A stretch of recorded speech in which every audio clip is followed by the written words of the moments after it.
champion who, once he has that level 6, is very strong in that 8-minute Herald skirmish that we so frequently see. But now finally we are into picks and bans. Aurelia already getting taken off the board for the side of T1. DFM debating their first choice. Yeah, and if you saw on your screen there, coaches, Kazu is the coach now. He's not playing support for them. The DFM kind of 3 Korean Triforce is there, and this is what's making this team so powerful. So straight into draft, straight into T1's first game at Worlds. Sin coming out as well, of course, following the LeBlanc. A lot of solo lane focused bans for now for the side of T1. Of course, we've seen a lot of high priority picks rise through the course of play-ins. Yuumi, obviously one of the new picks that has been added to that, at least theoretically, very high-powered, high-presence champion that could rise up. But in the meantime, pretty standard bans. Yeah, we're seeing a lot of trade-offs of first pick solo laners / 1-2 AD junglers. Things like MF Sinzao 1-2, picking support on 3, and leaving top lane till 5. Yeah, I'm going to be really interested to see if DFM actually leaves Jace up. Kana has been pretty much willing to first pick this, to blind pick this all the time in the LCK. It's something that was banned a lot against SKT because it's something that they really do like to play through, have that priority on the top side, use that to try to facilitate these Herald fights that I was talking about. You know, have Owner get up there, try to play through this power lane, and if you do leave it up, there's a very high chance that we're going to see Kana on it. Debating again, final bans here. There's a lot still left open. Taking away FAKER's Rise, of course, that and the AZIR, I think, were the 2 champions that I love seeing him on most across that playoffs and gauntlet run. So limiting some of the potential options, but the rest of the pool wide open. And the Jace, as predicted, looks like it could be the first pick for T1. Yeah, definitely. I mean, you can call it a flex, but like you said, Kana's Jace. Yeah. This guy loves to play winning lanes! Oh no, it's a Yuumi again! It's a disaster! That thing scares me! Can we get a remake? Is it? Yeah, can we just pretend that's the Jace? casters get a ban? But the thing is, we've seen Yuumi already once in this tournament, right? We're seeing it again. And it seems like T1 maybe was scrimming up against that one, right? They're in different groups. They're first and second seed. They believe Yuumi is pretty powerful. And Keria is known for playing loads of supports, right? We've seen him play Thresh, we've seen him play Echo, Talia. He even plays like Anivia support in solo queue. This guy can play anything. The thing is, like, Leona was wide open, and it's now been locked in by DFM. And Keria was such an incredible Leona player. So Yuumi has to be really strong for this man to ignore the Leona that's just sitting there with open arms waiting for him and go for the cat. And I wonder if they're going to go Draven Yuumi, because we've seen a lot of Draven bans and we've seen a lot of Yuumi picks. I'm curious with that Ezreal. I would love Draven Yuumi. Yeah, Ezreal blind pick, that sets up for Draven or MF Yuumi. Yeah, it would be really interesting to see. And I mean, one of the reasons that I just... okay. Talon coming through. Very likely will be Talon jungle here for Owner. Seraphine, another really strong pick. I don't know that we're going to see double enchanters unless they want to go like a true hyper carry. I do think that can work. I think enchanters we're actually seeing a lot less than I was expecting in play-ins, but that's one of the things that makes week 1 of groups so damn exciting, is the evolution of the meta from play-ins to groups, and then again from groups into the knockout stage. And Graves here, this could easily be top lane for Kana. You know, we've saw that played earlier today. You can go multiple different builds. There's strong lethality builds. There's kind of the life drain tank style build with Shield Bow and Bloodthirster. It's a pretty flexible champion. It can push you in constantly. And it does make it really difficult to find a good matchup into him on that top side for Heavy. Yeah, and wonder what jungler we're going to go for here for DFM. Looks like it's going to be Lilia locked in, Xin Zhao and Lee Sin banned away. And like you said, the Graves top kind of rose to fruition ever since the fleet footwork changes. That kind of made his lane a lot stronger. We saw electrocute Graves in mid lane, but now it's more towards the top side with that base armor. It's really good into kind of bruiser champions or melee champions, which are AD, of course. Paired with the Talon, obviously you need some AP damage in mid, so see what FAKER opts into for that. Things like Zoe could work pretty well, but I'm excited to see what AD carry they come out with, because now DFM have all the cards in their hands if they want to take those ADs away. Lucian going to be the first ban here. Wouldn't be surprised to see the Draven come out as the second ban again. Draven Yuumi was the big bad of Scrim rumors. Of course, rumors don't always translate to stage, but wouldn't be surprised to see a little bit of caution from the side of DFM as T1 really debate what they would like to take away. Certainly can set themselves up for a very positive topside matchup if that is where the Graves is going to go by limiting some of the potential picks. Yeah, it seems like an obvious place to throw a couple of bans up towards Evie, you know, expecting that this Graves will be played by Kana. The Urgot going to get taken out. You know, one of those matchups that can be pretty threatening. It's also, just to be honest, a champion that not a lot of people play. If you have less familiarity with it, it's going to be more comfortable for Kana to play against something that's more, you know, in the meta. And I think it's a smart deny there against Evie, who had so much impact on it in play-ins. Yeah, expect DFM to go for top lane on 4 and then kind of last pick mid, unless there's some kind of priority mid they want to pick away. Last ban you expect to go towards an AD carry as well. And there's the Draven taken off the board. So Kana obviously gets another ban towards top side, and then I think FAKER will have to blind pick mid. Main final options here. They are just going to ban the Zoe. Obviously saw an incredible performance just earlier from BDD, but wanting to limit some of Aria's potential comfort picks, potentially set FAKER up for a little bit of a safer laning phase. But is it going to be saving that all-crucial last pick, that counter pick, for Aria in the mid lane? Where are DFM going to put those resources? Yeah, it'll be really interesting to see where Aria does go, because his 4 most played mid lane champs are actually all banned out. The set coming through here, this is potentially a flex, could be mid or top. It does feel more like an Evie style champion, to be honest. I am expecting, last pick to go towards Aria. And Sylas, I think, is quite strong right now, especially with the Zoe ban, with the LeBlanc ban, with the Aurelia ban. Lots of mids taken off the board that actually do pretty well into Sylas. So I think Sylas could be a good blind pick here for FAKER. That would be the reason behind the Zoe ban if they do opt into it. But I think that's a champion that's risen quite high into priority with these mid lane bans coming in the early stage of the draft.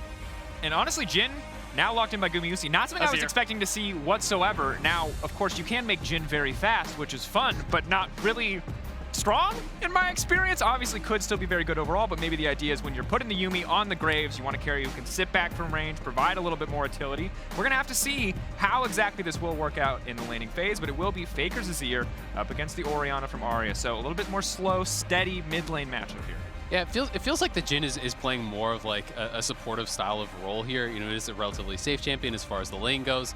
The ultimate does provide a lot of value if you're sending in the AZIR, sending in the Talon, trying to overload with the Yuumi and use that to dive in. The Jhin ultimate creates a lot of chaos for teams like this when layered over top. Yeah, and I think if you look at both comps holistically, I mean, T1 are probably going to be playing top side here. Get Graves ahead. He has a pretty good matchup, and playing 2v2 top side will probably benefit T1. Playing bot side with Yuumi in 3v3s early, you will struggle. So I think there might be some kind of cross-mapping going on between the two teams. DFM towards the bot side, T1 towards the top side, unless they want to match each other. If Gang can get out of lane and start matching top lane, and actually being there as a numbers advantage for DFM, that can really help them if T1 try to threaten some kind of dive or early herald. But mid lane, not much Gang pressure till 6. We're ready to see it. Mid lane not going to be too crucial early, but we'll have to see if either of those players can beat the mid to late game carry that they're looking for. And keyboard. Yes, Cage. It's a very cool. I like that keyboard. Did you see the keyboard? Did you see the keyboard? It was big. I like this. This is the frantic level of excitement that comes with someone who's ready to cast Worlds. You see that? Did you see it? Oh, look at that big keyboard. That's what we're here for. And, ooh, look at that mouse pad. We're here for an exciting game. DFM versus T1. T1 looking to come out swinging. Every game counts here in this group stage. It is only the double round robin. For DFM, yes, they've already made history, but can they take it one step further? Can they take down T1? That is the question on everyone's mind.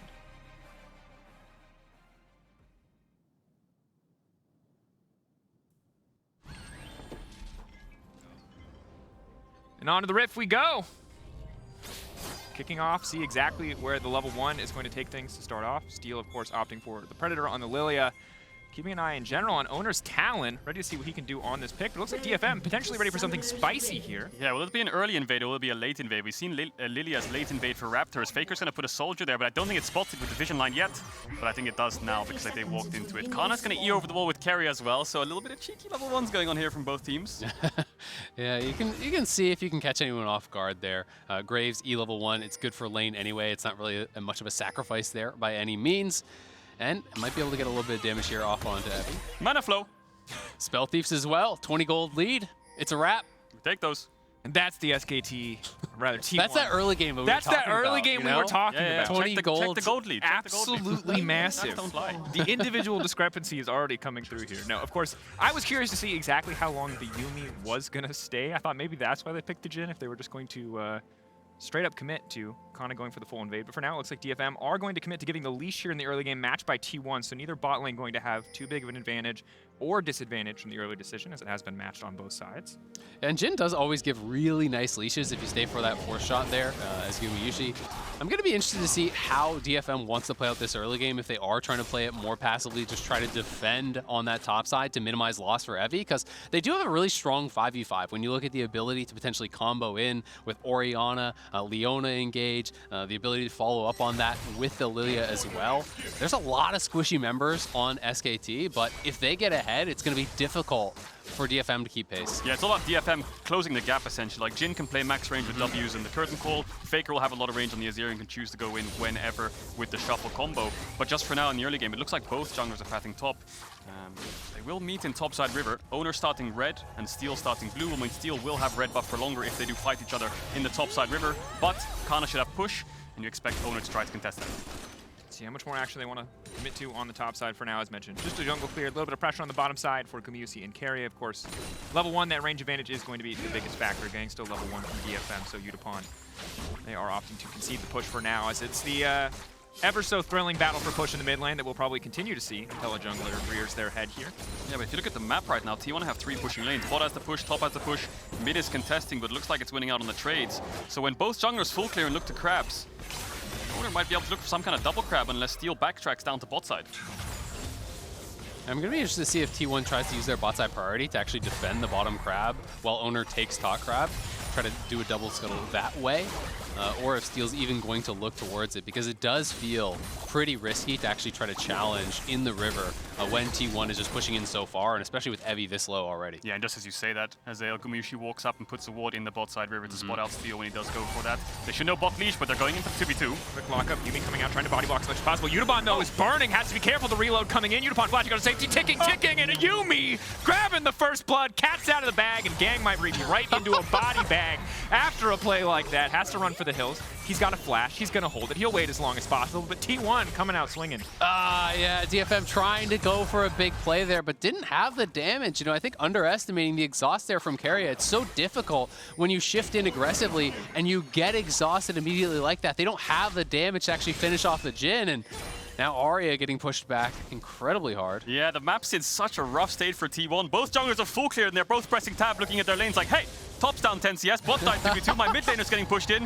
What's happening? And if you look at the combat summoners, T1 have 3, DFM have 2. Ezreal is also Eing in front of 3 range creeps, right? So he's taking so much damage. Carrier can kind of dismount from Gumayusi and auto-attack him as well. So bit of an overextension there from the DFM bot lane. I think Carrier played it really well. You know, the immediate jump off of Gumayusi, stand in between the Ezreal and the Jhin. The Qs can't actually come through at that point, and it does make it pretty difficult. Faker going to be able to slide to safety. I like the move from Gang, because that is one of the advantages that you do have on Leona. And any mid laners out there will know how annoying that is when you're playing AZIR and you get ganked by the enemy spot. Even if you don't die, the fact that you have to use WEQ to dash away, you lose your whole mana pool. So it looks like Faker might have to TP back, unless he saves it for the bot play, which might come in, but no, Gang just trying to contest this ping ward. Will get it, and Faker will TP back to the mid lane. But if you just look across the CS numbers, DFM are really struggling right now. And I think in general, this was the T1 early game we were expecting to see. T1, of course, is a team, one of the strongest, if not the strongest early game in the LCK. Now, they don't always close it out cleanly, but they always build these leads cleanly, and it's something that DFM are experiencing firsthand now as Owner just goes into the mid lane, just going to lay down a little bit of damage and help Faker secure the push. This is looking rough for Evie up on the top lane. The first plate is nearly already down pre-5 minutes. So that was with the turret defenses, with like double damage being taken to actually knock that down. He's already massively ahead in the farm. Does have his TP, but I think it's going to be a really, really tough one for Evie. If they lose control of mid lane, you're going to have Owner playing in the top side jungle, which means Steel can't actually get up there and threaten Kana, but the tower shots... Kana running for his life, Owner on the way in. It's a little bit of damage, but not nearly enough. Grit not stacked means Evie cannot finish the job.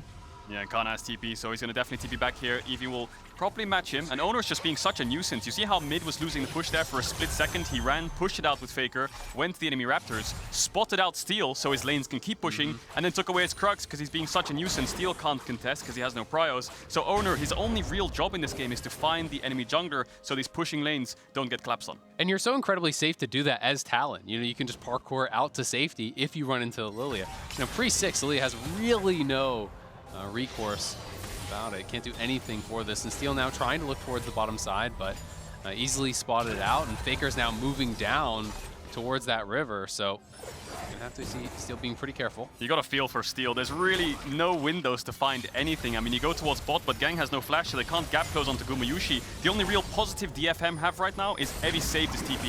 So maybe they can find some kind of TP play on bot when the T1 goes for a Drake or some kind of bot play, because he's the only TP available on the entire map right now. But if the lanes stay in the current state, DFM are just going to fall further and further behind. And it's difficult too, because even if you go for that TP bot lane, you know Graves is taking at least one plate on the top side. So if you go and the play does not work out, you're putting yourself even further down. Lots of pressure on a single TP. It's so difficult to actually TP away from that wave when it's just relentlessly being shoved to your tower. As you say, there's going to be free damage put down.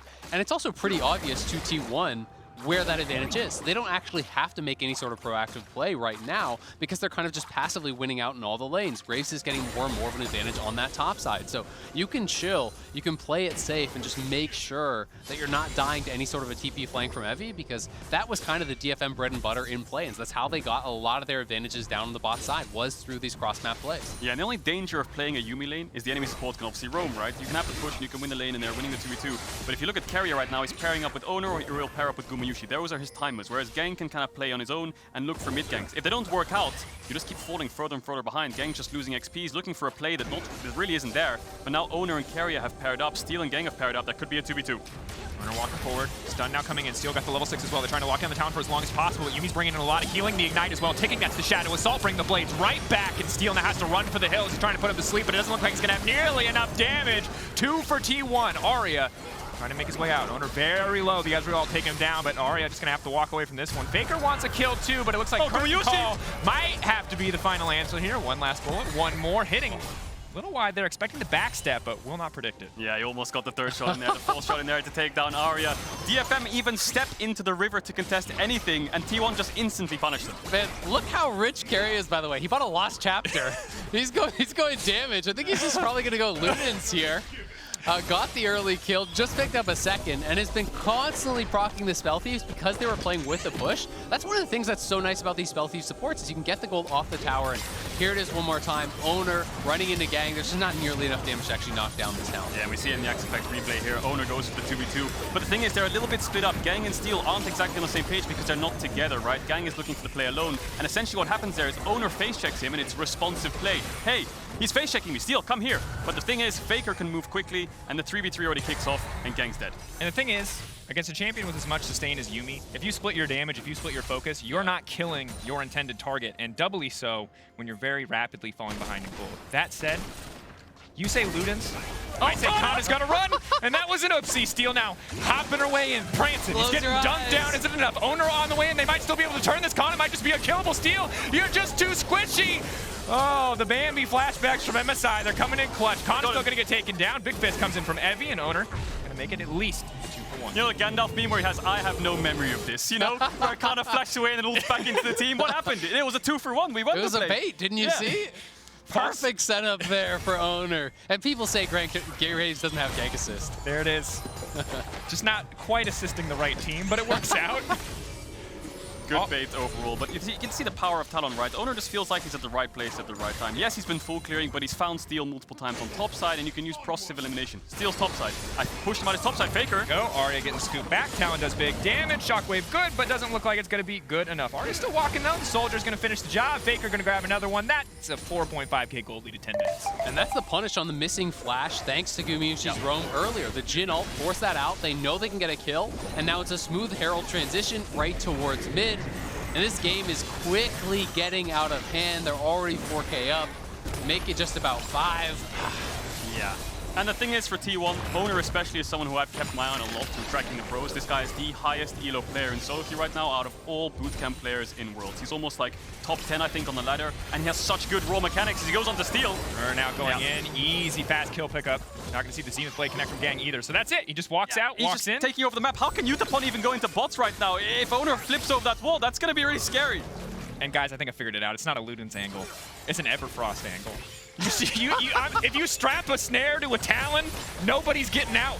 I mean, all this extra damage, that... This is Faker going in. It's just going to be for a trade. But, I mean, Carrier does a significant amount of extra damage at this point in the game, right? And, you know, it's so easy for Owner to actually reach lethal damage with him strapped on. They have the Ignite. They have all the damage from the ult. And he's going a damage build. And Carrier is really a real threat here when paired up with Owner. Yeah. DFM really struggling this game, of course. They're so far behind, almost 6k gold down in 11 minutes. But I think the fact that they're even here is such a big achievement for the region, right? We've said it many times before, but the first LGL team ever to make a World's group stage is a huge, huge achievement for this team and then for the region itself. And anything on top of that's just like cream on top of the pie. Sure, absolutely. And I think generally, when we look at how a lot of the smaller regions will take games off the bigger regions, it's usually through strong, aggressive, surprising early game. That said, that's where T1's strongest. So right now, things are looking very difficult. Evie going to go for the dunk back, going to pull in with the haymaker as well. Faker looking a little bit low, but Evie now going to be in trouble. Faker not afraid whatsoever, pushes him back, goes golden. He's playing for style points at this point. Yeah, Faker just TP's top. Arya doesn't have it yet. The TP back to lane because he keeps getting ganked.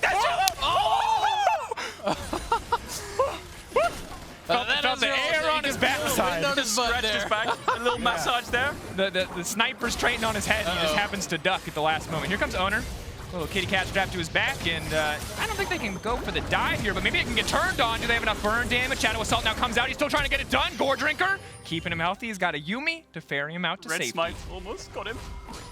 Oh, that was really close, actually. They were going pretty aggressive there. I mean, they didn't even have the Yumi ult available. They're just igniting the Leonos at like 80% health, and now TP coming in here from Heavy. They're looking for another play.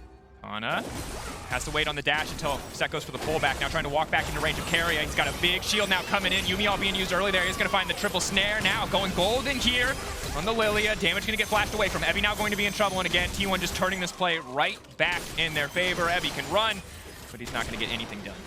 T1 is everywhere and anywhere. Faker's back in top lane. Carrier's roaming top. Gumayushi's running bot. Steel's dead. Yeah, Where did this cat come from? Just a lone cat just wandering up the river. Whose cat is this?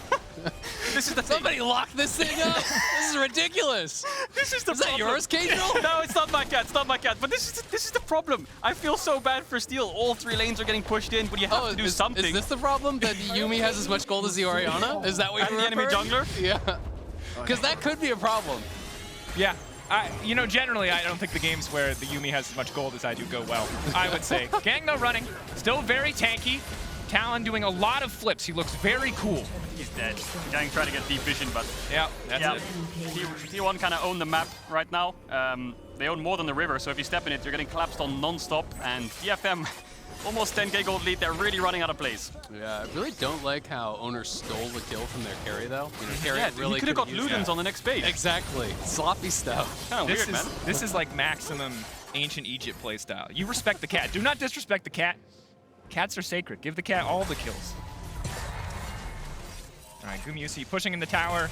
This one should be easy. He has been a spectator to this absolute bloodbath. His job is to take the farm while Faker and Owner and Carrier get to have some fun here in the mid lane. Arya just barely holding on. I don't think he thinks it's very fun. Yeah, when the game's this fast-paced, does T1 really care about dragons? It's a scaling objective, you know, stack up a few drakes, but no. Owner's just gonna gank bot, he's gonna gank mid. Now he's in top lane.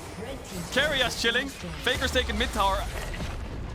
Yeah, it's a rough one. Yeah.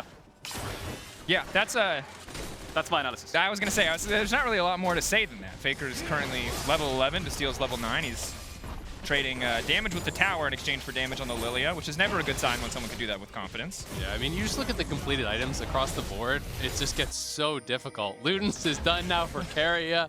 Let's go! I need to see the damage done. Yeah, I want to see the damage done. We got to get the damage done. Marcus, if you're listening, we need the damage done. This Yumi has to be carrying the game right now. Gumayushi's just been pushing bot and pressing W every now and then, and Carrier has probably like triple his damage right now, but maybe the play can come in here from DFM. They don't have any TPs. Right. Gumayusi? Nope. Oh, Gang misstepped. You thought the cat attached to someone was the threat, but it's the solo cat you got to be scared of. Gang running for the hills, the curtain call going a little bit wide, but the final shot is going to connect. At this point, really, the Jhin should attach to the Yumi. Yeah, that's true. He can start riding around on the book, sniping people. He's got Swift, he's got a Gale Force. His only job is just to run and then Gale Force towards someone else so Yumi can reattach. If Carrier buys like Berserker Greaves and then starts running around the map. Oh man, my God. look at the damage. That's so much damage. And that's 20% of his health. That's going to be bot tower as well. T1 have all 3 altars. I mean, props to T1, of course, for making so many plays around the map and just making sure that every single play DFM go for, which has majority of the time been either Steel looking for a gank or Gang looking for some kind of roam, they've just instantly shut it down. And your LoL Esports stats update, Jhin at 2.5k damage, Yumi at more than 5k. There you go. Double. Yep. That's what you expect. Now, of course, see, DFM can hold on in this play. Gang still going for the aggressive engage here onto Owner, but Owner just going to leap right back onto safety. Arya in the area. It's going to be a sleepy Graves, but he manages to get over the wall. Big Shadow Assault. Oh, parkour. Here we go, baby. Assassin's Creed. Jump forward, leap in. That's some Noxy and diplomacy. A triple kill for Owner. Oh, I took the Quadra. No. Owner took Carrier's Quadra. Yeah, Owner took the Quadra. From Carrier. That was an easy quadrangle. And look, it's Worlds. It's high stakes. But it's also a 14k gold lead. Yeah. DFM, they're going to have more games, they're going to have more opportunities, but until they start making the comeback, it's kind of hard to believe that it's possible. You take a look up at the top lane, and it's an Iron Spike Whip and a couple rubies against 2 full items, so That one's looking tough, and they're cracking the base here already 17 minutes in. Yeah. T1 looking I mean, incredible. Utapon let the inhib die. So maybe It's a freeze angle. maybe we're freezing in That's a bot. comeback. Yeah. It's a freezer in bot angle and late game, I guess. How late is late game? We're talking 40, 50 More. Yeah. 60 days. And the new Axe Effect replay look as Owner shamelessly steals three kills from Keria. Man, the amount of AoE damage coming out here on the re-engage. Yeah. Graves ult comes through, the Talon ult plus the Rake across multiple with the members. Gore Drinker as Yeah. well, hitting multiple members. They just get absolutely roasted. Ooh. Yeah, that's a mental breaker for me at least. DFM holding on strong for now. See, maybe they can find that single pick. They can find that angle. The problem is, Keria is always in the area, and he's building X-Tech Alternator. No, he could have built like anything remotely supportive. He's here to one-tap I was people. expecting the death cap, to be honest. Well, man. Owner might be caught. Okay, a little bit of nothing gonna happen. Now it's the curtain call coming out. Boom, boom. Gumayushi doesn't even really get a chance to fire his ult as the opposition is already dead. Well, Evi's got a kill, so he's got one kill more than everyone else. Take that, team. Having a step forward, Drinker maybe keep him. Oh, he's dead now. no.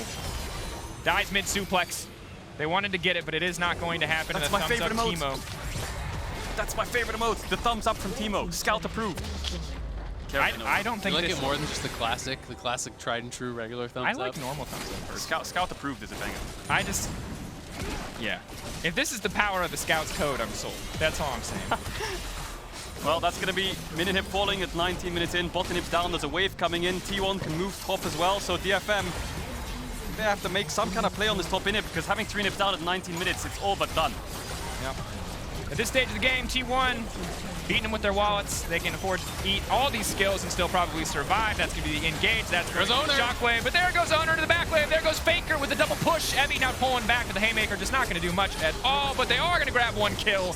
One kill traded back. Steal. Finally getting his revenge. But T1 look to finally take this game. 19 minutes in. Absolute barn burner. They might struggle to end it here just due to the raw power of the towers. But with that timer so long, they should be able to close it. Yeah, Gang standing in base. He's laughing on the camera. There's really not much you can do after the early stages. First 5 to 10 minutes when all the plays were shut down. It's desperation plays non-stop when the chances just keep slipping and slipping away from your hands. T1 with a statement game for their first great game of Worlds 2021. Yeah, I mean, you give T1 such a powerful early game draft. You talked about it, 3 pushing lanes, allows Owner to do what he wants to do. They win the 2v2 fight on the bottom side. Keria is unlocked to move around the map without really any punishment towards that Jhin. And Owner plus Keria was such a dangerous combo here. Yeah. And Owner just basically, you could see what his job was. A couple times, just make sure mid has push, which enables Faker to roam and be first to plays in the river. Both side lanes already have the push by default. Find the enemy jungle, and then you just took over the game. Yeah, just for the first, 5 minutes, he finds the enemy jungle. For the next 15, he kills the enemy jungle. I mean, he just waited. He got a single item. The Yuumi got a little bit fed, and then he got to just kill everybody. I think it's a good time to be Owner. All your lanes are pushing. You just have to play track the Fawn. He found the Fawn. The Fawn died. They won the game. Overall,